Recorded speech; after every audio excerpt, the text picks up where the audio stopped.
now back in the main room. So ciao to all our DLTs and obviously to our special guest, Ted Corcoran. Thank you for being with us. And I'm gonna start. Oh, wow. 60 people, bravissimi. So are we ready? Thumbs up. Ta-na-na-na-na. Okay, the Zoom etiquette. You are all very experienced with Zoom by now, but a few reminders, right? Online meetings should be treated as live meeting. This means that there is something you would not do at a live meeting, you should not do in an online meeting, right? So for example, don't answer your phone or speaking to someone while our guest speaker is performing, please. If using a phone or an iPad for the meeting, it helps to set it on a table, okay? So maybe a stable table, please. You may not notice the movement, but it can be off-putting, especially for a speaker. If you need to leave the room, no problema. Do it, but if a child dog's pose interrupts you or you need to make a change to your seating arrangement, please turn off your video, okay? Please ensure that you are on mute. So mute all now, please. I can see you go on the computer and mute all, especially when the speaker is presenting. If a speaker voice is breaking up, it can help if the videos will be turned off. But most importantly, today is our last series of this season's Sunday webinars, and I want you to take a seat, have something, and enjoy it. Now, ladies and gentlemen, let me introduce you for the last time. I am emotional, actually, I am. Let me introduce you our District Director, Gerard Monix. Gerard Monix, please, the stage is yours. Thank you. Thank you sincerely, Gaia. You're definitely the hostess with the mostest. Thank you so much. And your English has absolutely improved immensely during the year. Fellow Toastmasters of District 71 and beyond District 71, you're most welcome here today. Also, any guests that are here, most welcome too. It is indeed a great honor for me as District Director to have in our presence this evening and address our Assembly, Mr. Ted Corcoran, who has been an international president of Toastmasters International. Now, Ted is in a unique position. He's the only Irishman. He's the only European. He's the only Kerryman that has ever been international president of Toastmasters. So it gives me great honor now to hand over to our public relations manager, who has organized all these Sunday webinars for us. And I call on Elizabeth Jordan, please. Thank you. Thank you, Mr. District Director, and good evening to our distinguished guests, to fellow Toastmasters, and most sincerely to Ted Corcoran. Actually, as Gaia said, I'm feeling quite emotional because we've been doing these Sunday webinars, and it has been an absolute joy to work with a high-performance team of the highest caliber. And I just, as I said, feel quite emotional. So let me go on quick before I start to need tissues. Okay. And then, of course, it's a double joy to be introducing our speaker. We've saved the best for last. He's one of our own. And as Gerard said, the only European to hold that august position of international president of Toastmasters. He is an author. He is a Rotarian. He is a leader. He is a world-renowned speaker. He is so much. And we're delighted to have him in our midst today. He's a member of Fingal Toastmasters, which is celebrating 35 years. He's been 35 years is celebrating this year. And as I said, in 1994, 95, he was he did something for our district that we must all be so proud of. He led us to being a president distinguished district I want us to hold on to that thought, because that is a path that we need to aspire to again. Absolutely want it. And I think we were number 2 in the world that year. Can you imagine D71 again distinguished and number 2, if not number 1 in the world? We have a way to go and we are ready.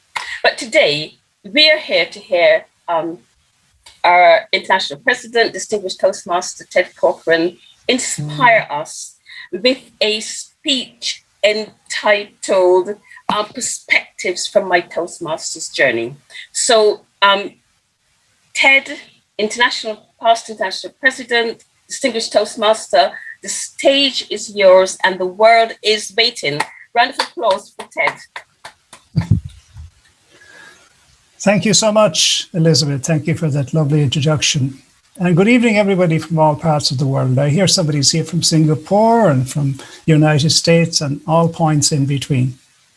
Now, if you watched television in the 80s here in Britain and Ireland, you would be familiar with the show called Opportunity Knocks. It was a talent show, like there are so many nowadays.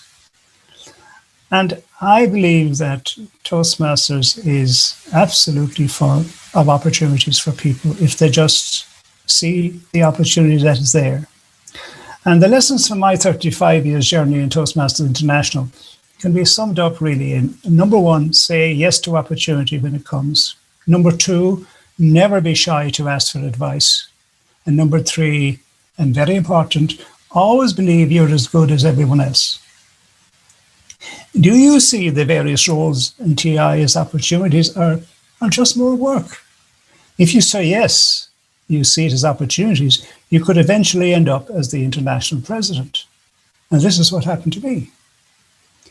One evening leaving work back in 1985, 86, I got a newspaper from the security man, and in it was a letter from somebody I knew in the football world advertising this new club, Fingal Toastmasters, about 3 miles from where I lived. I said, I must go and see what this is, but I will not get involved. I'm not going to get involved. So the meeting, demo meeting, happened. Then people congregated and had a chat. And Mr. Barrett, who had written the letter to the paper, had organised the room, had organised the Toastmasters to come. He went to the bathroom. While he was away, a man came over to me and he said, we're forming a committee. Would you do president? I said, okay. And it turned out I became the first president on my very first night. And then 3 years later, I had worked my way down to vice president education and vice president membership. And I was at the district conference in High Wycombe outside London when this tall gentleman approached me on the lobby of the hotel. He said, I'm Joe Prendergast. I'm going to be the district governor next year. What position do you hold in your club? I said, I'm the vice president membership. Oh, he says, that's a pity. If you had been the president of education, I'd ask you to be the area governor. Oh, but I said, Mr. Prendergast, I'm working my way down. And so I became an area governor, division governor, public relations manager officer back then in 1991 in Kinsale. And I remember leaving the business meeting saying, all going well, I'll be the district governor, now called director, in 3 years, but I have no idea what he or she does. And this is where my point number 2 comes in. I asked people, I listened to people, I watched what was going on, I learned from experience. And as Elizabeth has just said, the district was amazingly lucky that we finished second in the world that year, which was a tribute to all the people who had worked so hard for it. So then things got serious. Different people suggested I run for international director. Who, me? I said, how could I be elected an international director? Just one vacancy outside North America? How could I do that role? Well, in St. Louis, Missouri in 1986, with the aid of a wonderful support team led by Brian O'Connor, a member of the Dunleary Club here in Dublin, I was elected international director. After my 2-year term, same thing happened. Urged on again by many people, I ran for third vice president, now second vice president, and was elected in Miami in 2000. When elected third vice president, now second VP, you proceed to president without challenge unless you rob a bank or murder somebody. When you take on three takeaways. When you take on a role, whatever it is, you will learn from the experience, whether it be a good experience or a bad experience. There are experienced members always willing to help if asked. Always. Just ask. And always believe you're at least as good as everyone else. Because people from this side of the world sometimes think we can't hack it with the Americans. So when I sat at the first board meeting in 1997, February, and looked around the room, and there were 16 other directors from Canada and North America. And I said, oh my God, what am I going to do here? But then I found out that I had as much insights about Toastmasters as they had. I had as much experience as they had. I had as much enthusiasm as they had. And then in 1998, at the February board meeting, our Club Excellence program that we had developed here in District 71 was changed into what you now know as the Distinguished Club Program. So I found that I was as good as everyone else. So you take whatever roles that come your way, and opportunity will knock for you. Back to you, Chair. Actually, Ted, it's Steve here, and thank you for that wonderful first section. And if I can just remind everyone in the audience, please do send me your questions for Ted through private chat in Zoom, so that then as Ted takes a break from each section, we can ask him. And Ted, one question that's come in to us is related to that opportunity knock saying, will you be president? What advice would you give to someone new coming into the role of president? President of the organization or president of a club? Of the club, I assume. Oh, of the club. Well, it's a big opportunity, and it's a big challenge, and it's a great training experience, both in management and leadership, because you will learn to work with your other 6 officers, provided you have a clear goal and a clear vision. And I'll touch on that in the next section, in the next segment. A leader of a club without a vision or without a goal doesn't get very far. I'll tell you a story about a visit I made 2 or 3 years ago to a district in North America, in the Midwest. And I visited this city, and there were some Toastmasters people who came to have lunch with me. And I was sitting opposite this lady. I'd call her Mary. And I said to Mary after a while, I said, how are you getting on the Distinguished Club Plan? Oh, she said, we don't bother with that. I don't understand it anyway. Of course, I was shocked. I said, how many members have you got, Mary? She says, 8. No, it's 7. Actually, I think it's only 6. Now, this is the middle of May with 6 weeks to go. She didn't know how many members she had. I asked her, did you discuss the DCP at your committee meetings? She said, oh, no, we don't hold any of those. So the question I've asked several times around the world is, what did the area director say or do when he visited the club? What did he say or do? What report did he bring back to the district? What did the district do about it? You will not believe it. I hope you're all sitting down. The area director was a member of the club. Yes, a member of the club. Now, he was a young man in his 30s, well-dressed, well-spoken, articulate, confident, a very nice young man. But they had no vision, no goal, no anything. I can't forget it because it was the most extraordinary, I think, experience of my Toastmasters life to go through that 5 or 6 minutes. So yes, clear goals, teamwork, get you there. Wonderful. Thank you very much, Ted. Unfortunately, I don't think we've got time for more questions on this section. So if I could ask you to continue with the next section, which I believe is called We Are All Servant Leaders. Thank you. Yes, thank you. Thank you, Steve. And we're going to have, we are all servant leaders. So what is the definition of servant leadership? And we'll see it in a minute when Nick puts it up. A definition of servant leadership. Next. A servant leader focuses primarily on the growth and well-being of people and the communities to which they belong. While traditional leadership generally involves the accumulation and exercise of power by one at the top of the pyramid, servant leadership is different. The servant leader shares power, puts the needs of others first, and helps people develop and perform as highly as possible. This was written by Robert K. Greenleaf in 1970, and it encapsulates the difference between command, control, and inspire, persuade, inspire. Command control may work in business, but it does not do so in voluntary organizations. Have you experienced in both, perhaps? What type did you prefer? People who experience command control type leadership at work and try to bring it into their clubs in a voluntary organization, it does not work. What works is inspiration and persuasion and having everybody come together as a team to achieve agreed goals. Now, all of us on service leadership, if you take say the 15,000 clubs we have and multiply by 7,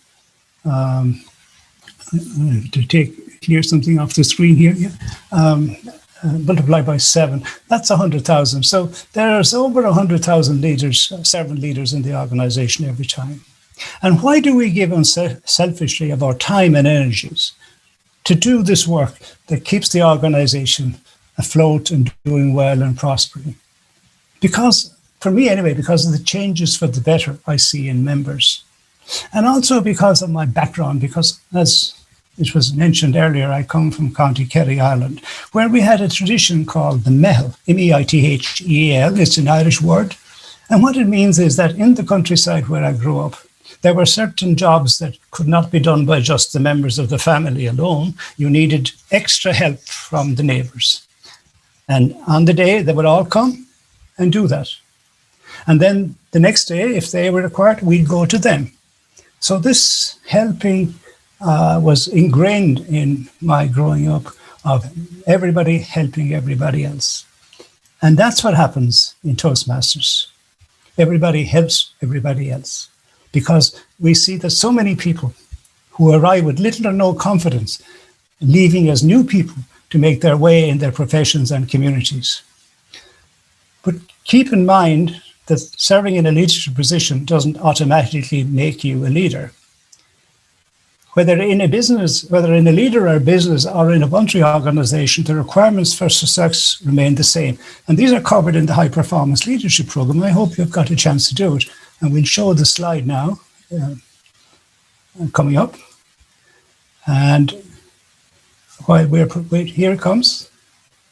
Here it comes. So looking at it like this, these are the actions and disciplines. They're the lubrication that make the management cycle run smoothly. So top of the right there, the leader shows a vision. The leader sets direction. The leader persuades people to follow that direction. This is a big job to get going in the venture. And then having started, the leader supports, develops, and appreciates. And appreciation, I find, is one of the weakest parts of Toastmasters International setup, in that districts are appreciated very much. And the question I asked, do districts appreciate the efforts of the clubs as much? I think there is some room there.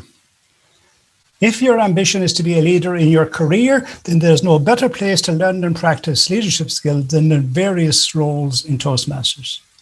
As Patrick Lencioni said, he's the author of the book, The 5 Dysfunctions of Work. He said, if you could get all the people in an organization rowing in the same direction, you could dominate any industry, in any market, against any competition at any time. What I find interesting about that is rowing is spelled R-O-W-I-N-G, as in rowing. But it also could be rowing, as having rows. And if rowing in the same direction gets you success, rowing all the time gets you failure. Back to you, Chair. Thank you very much, Ted. That was very insightful on that topic of servant leadership.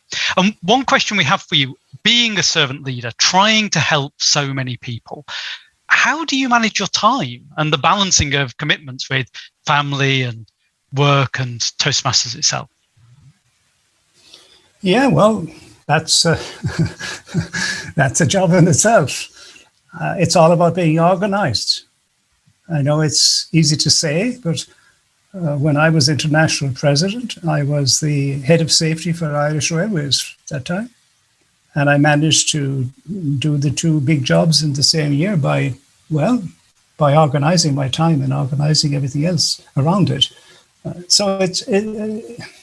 Organization is a skill we never talk about, really. Organizing time. How many hours do we spend in the not important and not urgent items? When you go and look up something on the internet, do you find something that's interesting that is not what you look for and spend some time at that? We waste a lot of time unnecessarily. So it's down to organizing time, organizing your time. Some people are very good at it, and some people need to improve a bit, I think. Thank you. Thanks, Steve. And yes, if anyone has an answer to that, please let me know how to best do that. You also did talk about showing appreciation and the district showing appreciation to the clubs, the club officers and its members. Do you have any specific suggestions about how a district can best do that? Well, I'll give you an example. I visited a division here in Ireland 3 years ago. This division had an extraordinary success rate in distinguished clubs, 84% distinguished or better. And I was asked to say a few words at 1:20. The training started at 9:30. So I was on at 1:20.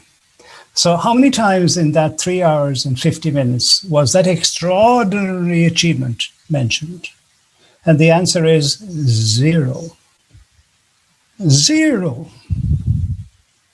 So when the clubs do the business, they need to be recognized everywhere and anytime, because the clubs are the foundation of all our success, from club to area to division to district to the international organization.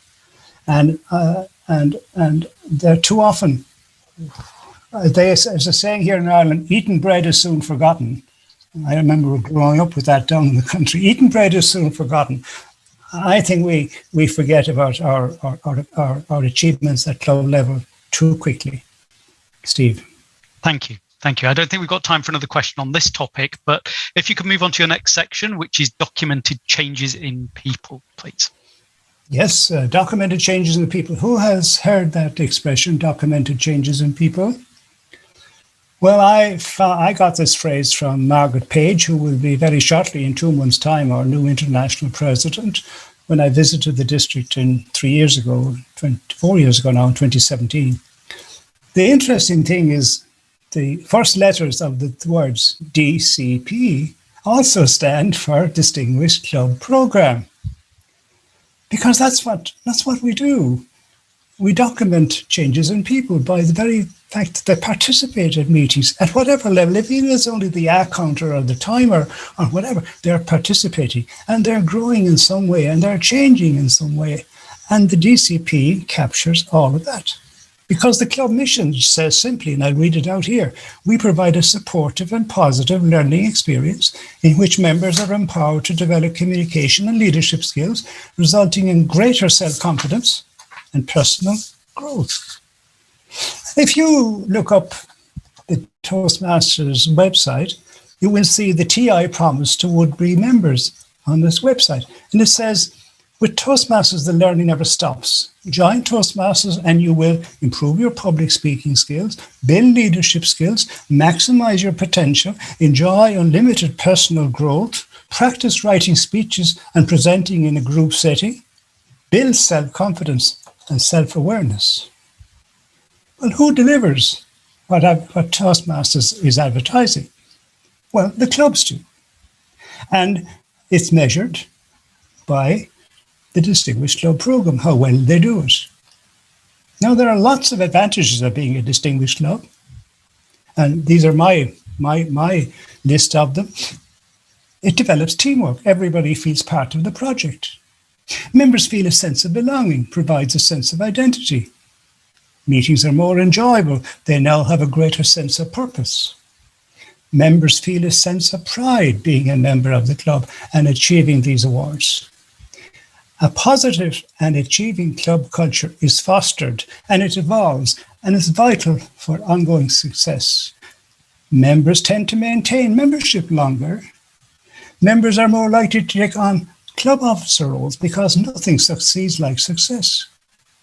Now, the world achievement rate in distinguished clubs is about 50% every year. District 71 is about 70%. That's our district. So what is the district? Club, area, division, district. The question is, who is the district? That's all of us, you and me and everybody else. So when the district achieves, we all achieve. When the district doesn't, we all take some responsibility. I presented in a club last year in America. We had 70% distinguished clubs. This district had 17%. 17%. They had 17 clubs out of 100 distinguished. Dr. Stephen Covey says the main thing is to keep the main thing the main thing. And the main thing is aim for being distinguished and you're carrying out the mission of their club. Now, talking about being distinguished, I looked up the number of clubs in District 71 yesterday to see how many of them were shot. One member to be distinguished. Just one, with 3 weeks to go. There were 8 clubs shot, one member. The question is, do they know that? Does it matter to them that they're shot one member? Does it matter to them that they're not distinguished or being distinguished? I can't tell you, because I don't know any of them. But Peter Drucker said, quality in a service or product is not what you put into it, but what the client or customer gets out of it. Quality in a service or product is not what you put into it, but what the client or customer gets out of it. Always remember, bottom-up passion from the members in the club beats top-down push from the district and Toastmasters International. I'll repeat that. Always remember, bottom-up passion always beats top-down push. Back to you, Steve. Thank you, Ted. Thank you. Well, one question that we have for you on this topic, you mentioned success creating success. And we've had a question about how would you encourage more members to take up leadership roles within the clubs and within the organisation more generally? Well, I have been the club leadership committee chair for 2 clubs this year, here in Ireland, here in Dublin. And I had no bother whatsoever finding 7 people in each club to take up these roles. Now, both clubs are hugely successful. So I go back to the point I've just made. Successful clubs will have little bother attracting people to fill the roles. Where the club is not successful or isn't functioning as it should, then people will be reluctant and they will say, well, I'm not going to take on this burden. Whereas if it's a success story, they will join rapidly. I had no problem whatsoever getting 14 people to serve in 2 clubs. Why? Because these clubs have been President's Distinguished for years and years. The success rate is there. And in fact, when I come to the next segment, it's all about culture. And culture is such an important part of attracting people, first of all, to be members, and then attracting them to be club officers in due course. Thank you, Ted. And could I just have a follow-on on that? From club roles, how would you bring that same mindset and approach to district officer roles to have volunteers? Well, that's a different and a difficult thing, because this year I think COVID has affected everybody's desire to serve. I know there have been difficulties in filling roles. You see, you join a club and you become eventually the club president, and you learn quite a lot in dealing with people that you have been part of and been friendly with, and you learn how to work with them. You go to the next level at area director, you're now dealing with people who are more strangers to you, with probably different cultures in their club. So there's a bigger challenge, but there's also a greater opportunity for learning, because now you're dealing with strangers rather than friends. People don't see that opportunity as they don't see it as an opportunity. They see it as more hard work. When in fact, if they had their high performance leadership year based on their year as area director or division director, they would then get something for it, as it were. There would be some reward for it. That's my suggestion. Thank you. And I agree with you. And also in terms of get something for it, is you learn a heck of a lot. I know from personal experience in district roles. So it's very rewarding. If I can suggest that we move to the next section now, which I believe is the way we do things around here. Yes. Thanks. And we'll have a slide to show that. It's coming up. Here it is. What makes for a high-performance club and district-wide success culture? Well, the first thing is, it's a definition of culture, is the way we do things around here.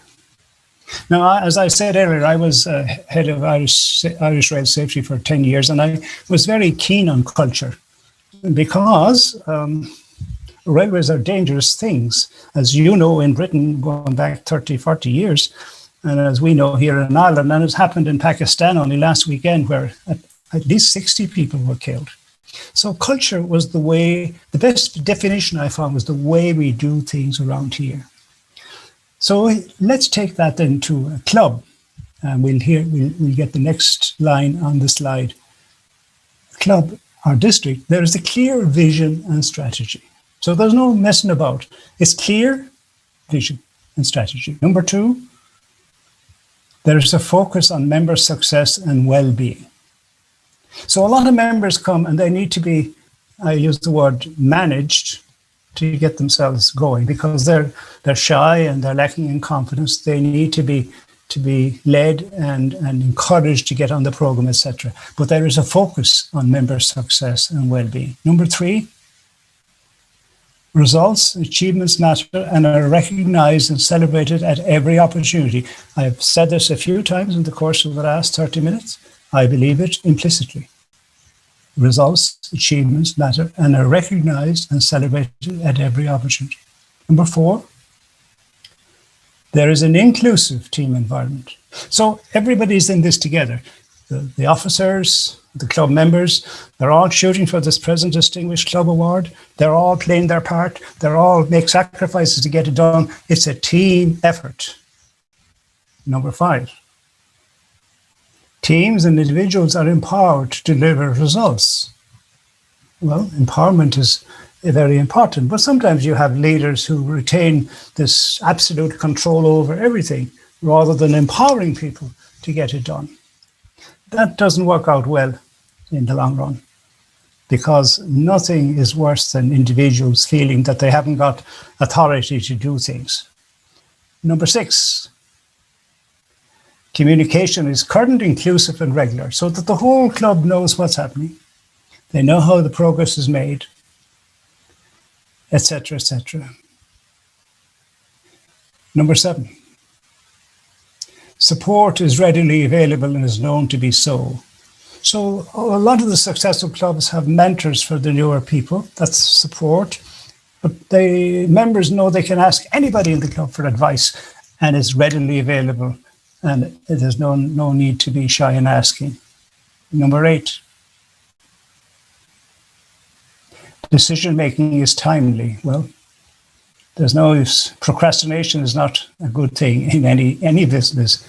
It's not good at club or district level either. So decision making is timely. Number 9, collaboration is evident. Everybody wants to help everybody else. Even though it might be not my job, I'm ready and willing to fall in and do something. You can see it in sometimes when somebody drops out of a program at short notice. There's never a vacancy. Somebody drops in immediately. And number 10, accountability is a given.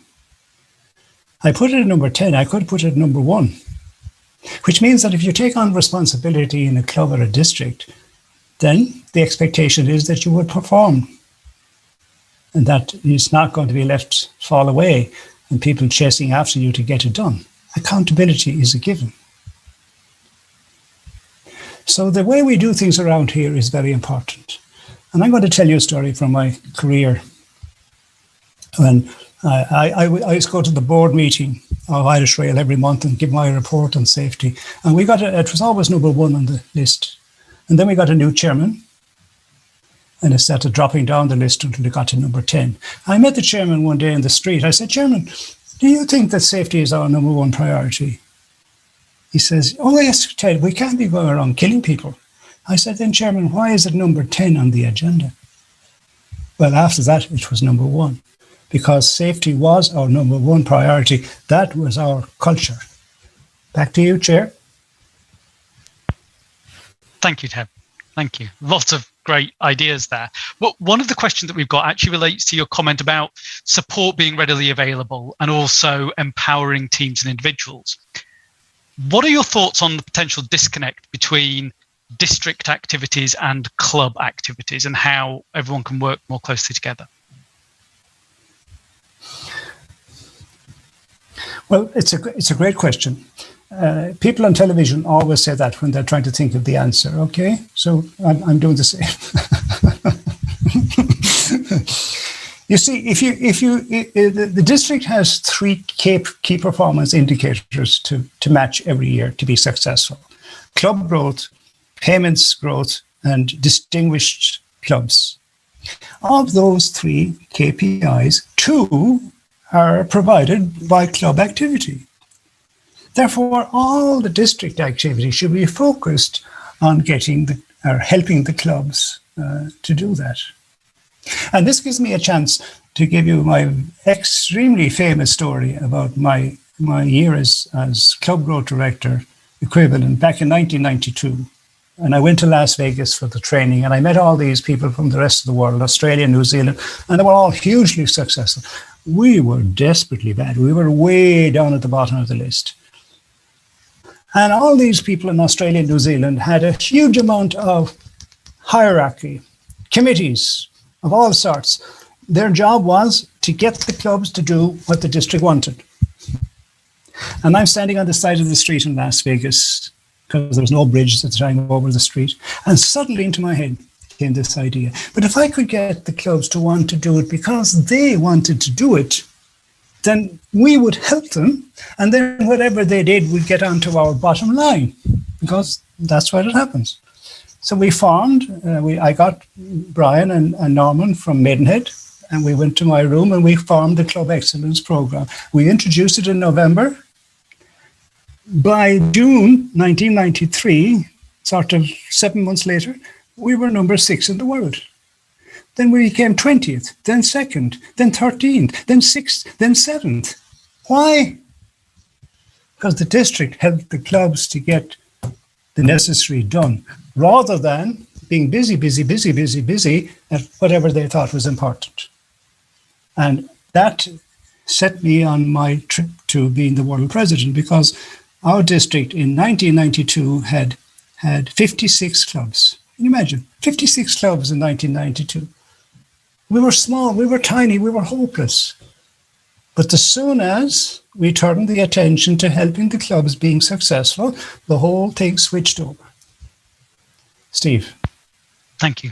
Thank you. I think we now need to move on to the 5th section of your talk, which I believe is Back to the Future, the Decade Ahead. Thank you. Correct. As Winston Churchill famously said, those who fail to learn from history are doomed to repeat it. Now, I'm not pessimistic about our future at all. So I'm going to give you some figures about Toastmasters International, about our district, and about our clubs, just to reignite that optimism. It's hard to believe that it took Toastmasters International 80 years to get from 0 clubs to 10,000 clubs, and from 0 members to 200,000. It happened the year I was the president. That's why I remember it so well. So it was a major achievement in 2004, 80 years it took. And then from 2004 to 2019, that's 2 years ago, the 10,000 clubs grew to almost 17, and the 200,000 members grew to just about 360,000, all achieved in 15 years. What an explosion in Toastmasters around the world. So what's going to happen between 2021 and 2031? Well, I think that the figures at the end of this month will probably be the same as June 2015. Okay, so we'll have lost 6 years of growth. But there's huge openings out there to increase our members and our clubs. Online has become very acceptable. We have hybrid meetings. The expansion in the Middle East and Asia and Africa is going to go so high. I mean, if you leave out Southern Africa, which is District 74, District 94 is West Africa, and District 114 is East Africa. There's just 2 districts. If you count in 74, there's just 3 districts in the entire of Africa. Look at the expansion that is necessary there. Now we're coming to the District 71, our future. Well, as I said just a minute ago, from 1972, when the district was set up, to 1992, which is 20 years, we grew from 31 to 56. Can you imagine? 25 clubs in 20 years. From 1992, though, to 2014, that 56 grew to 290, an increase of 234. And then in 2014, of course, the district was reformed, and those Crowdown in London took away half our clubs into District 91. So from 2014 then to today, the 174 has grown to 207, a growth of 33. But we're going to lose maybe 8 to 10 of those at the end of the month because they have not paid their dues. But there's huge room for growth in our district. I mean, the population must be nearly 40 million. But it will take an effort from every one of us. Our district has been extremely well served by our leaders down the years. Extremely well served. I've known them all going back to 1986, and is very highly regarded around the world, held in high regard. So moving to our clubs and members, the future, any club I've attended in our district has been extremely well run and was a credit to its officers. Over 70% achievement rate of distinguished clubs every year ranks with the best in the world. So why not aim to make it even higher? What role are you going to play going forward? Have you got a why to help your club and your district? Have you a sense of service? Do you want to change people's lives? Are you dedicated to excellence? Have you pride in your club and district? Does your team have the big 5? 1, have a shared vision. 2, communicate effectively. 3, honor their commitments. 4, hold each other accountable. 5, maintain a positive attitude. That's the big 5. Answer yes to these, and District 71 will survive and thrive. I've come to the end of my perspectives for my 35 years journey in Toastmasters and remain very confident about the future of Toastmasters in these islands. With everyone's help and relying on the huge amount of servant leadership available, we can, as the in phrase currently states, build back better. And I'll leave you with the words of President Barack Obama when he said, "We are the change. Change will not come if we wait for some other person or if we wait for some other time. We are the ones we've been waiting for. We are the change that we seek." Ladies and gentlemen, fellow Toastmasters, You are the change that will make it happen for our clubs, our district, and Toastmasters International. Mr. Chairman. Thank you very much once again, Ted. I do have some more questions for you. We've got a little bit more time, so some of these are from earlier topics as well. But one of the things you were just talking about in terms of being the change you want to see, how do we help people build that passion from the bottom up of the organisation into helping create more Toastmasters clubs? I put it down to recognition and appreciation. I find that people respond to that. It's the only reward we have in the voluntary organisation is recognition for what people do. And I'll tell you a little story to illustrate that. Remember I mentioned about the Club Excellence Programme that we engineered back in 1992, and we were 6th in the world, and then we were 20th. But during that second year, a man called Pat Sexton, who probably a lot of people know, wrote to me a letter from the Speakeasy Club in Mallow, and he said, this new program is excellent, he said, but there is nothing in it for a club that supplies a sponsor for a new club.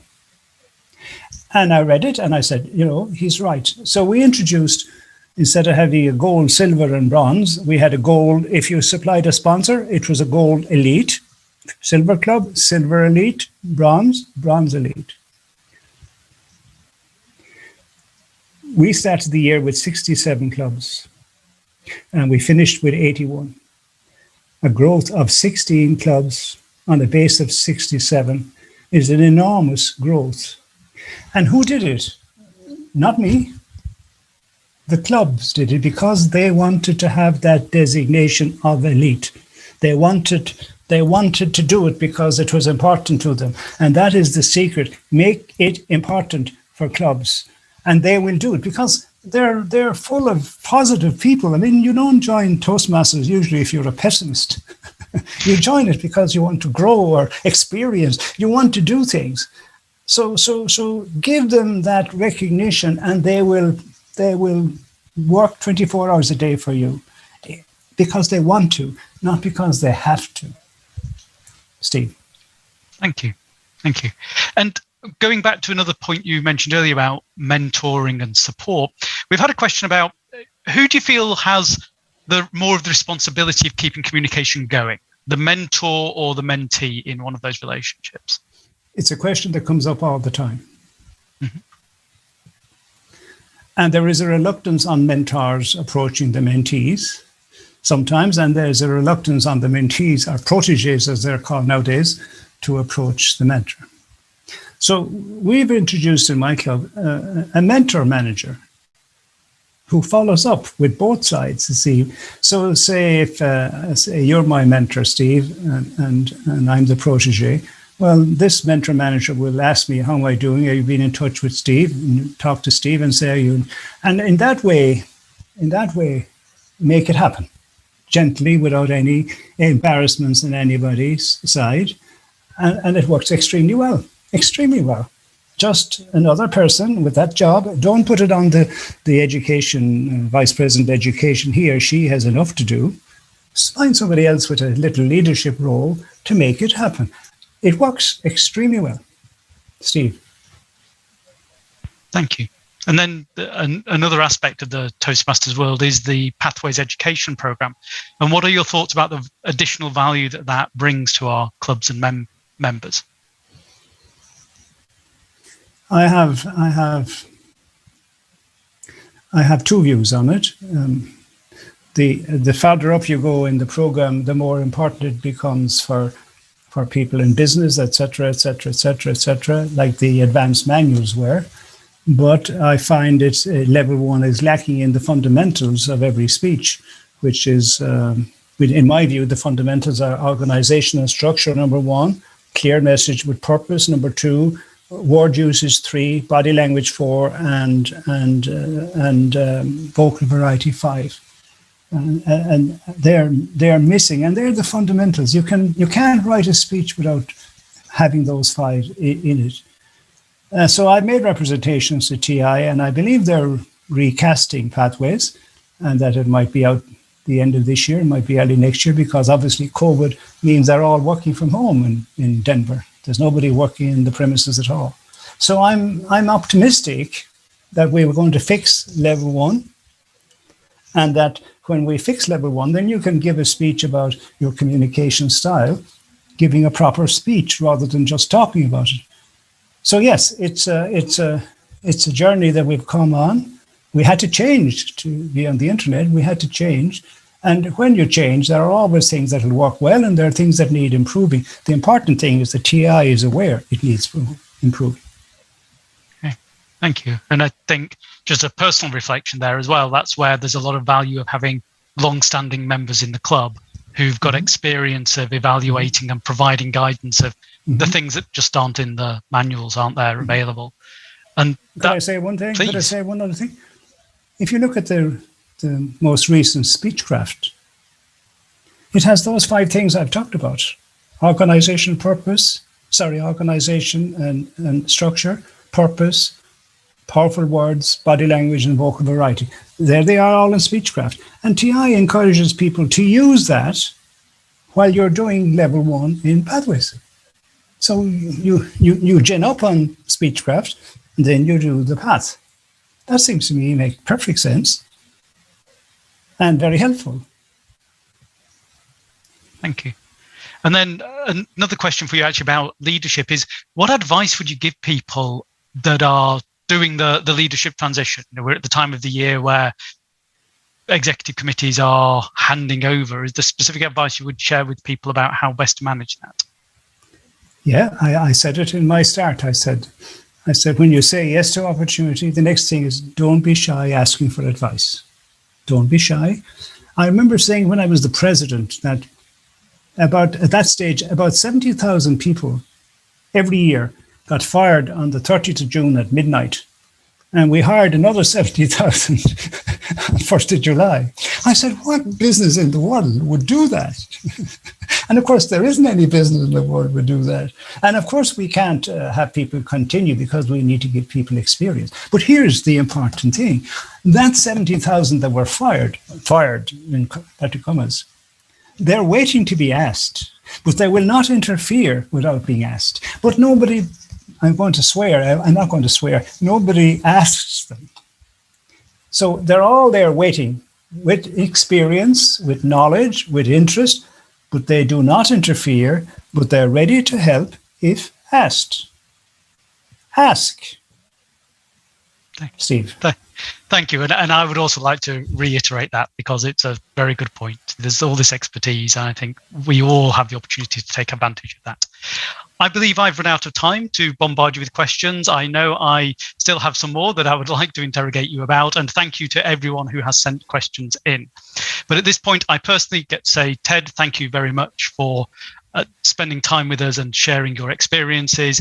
And I would now like to hand over to Daniel Sanders. Thank you. Hi, thank you. Thank you very much, Steve. And thank you, Ted Corcoran, for a really inspiring speech. I've sort of written down sheafs of notes here. And I think absolutely fantastic insights. And I think the recognition and appreciation, never waste an opportunity to recognize and appreciate someone. I think that is so fundamental in a voluntary organization.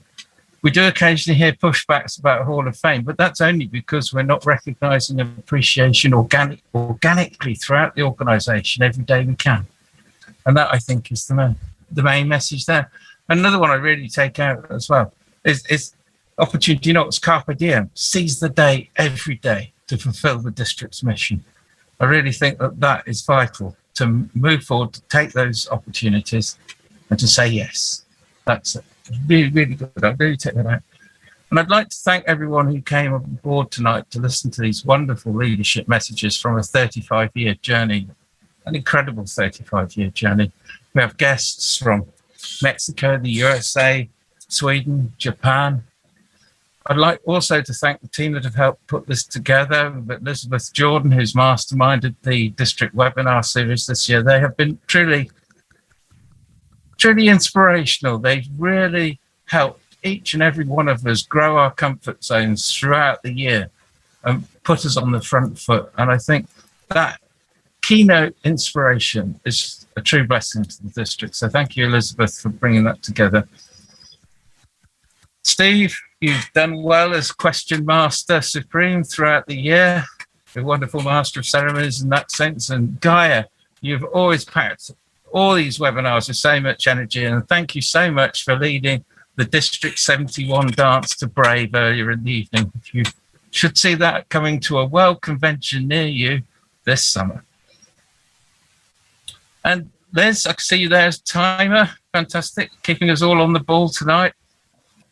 A really interesting agenda, taking it in 5 to 6 small segments, working your way through, getting the takeout message in each and moving on to the next. Fantastic. So thank you very much. And who's next on the agenda, Elizabeth, to wrap up for tonight? I feel appropriate it should wrap up with me, because I think this has been, I think, the highlight of my year as PRM. I have absolutely loved having people from around the world coming to share their knowledge with D71 and also to learn from D71.